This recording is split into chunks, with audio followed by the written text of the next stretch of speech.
भारतातील पहिली रेल्वे मुंबईत धावली, पण तिचं पहिलं रेल्वे स्टेशन कोणतं होतं हे ऐकून तुम्ही थक्क व्हाल. 1853 साली 16 एप्रिल रोजी मुंबई ते ठाणे इथे भारताची पहिली रेल्वे धावली.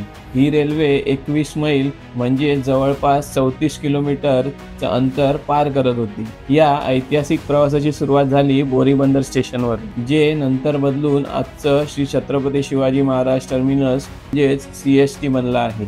त्यावेळी 400 प्रवासी होते आणि ट्रेनला 3 स्टीम इंजिन होती, सिंध, सुलतान आणि साहिब.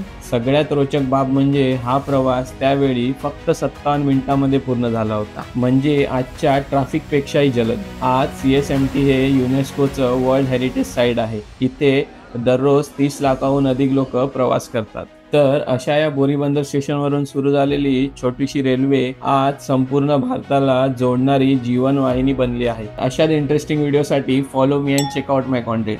तोपर्यंत पुन्हा भेटू.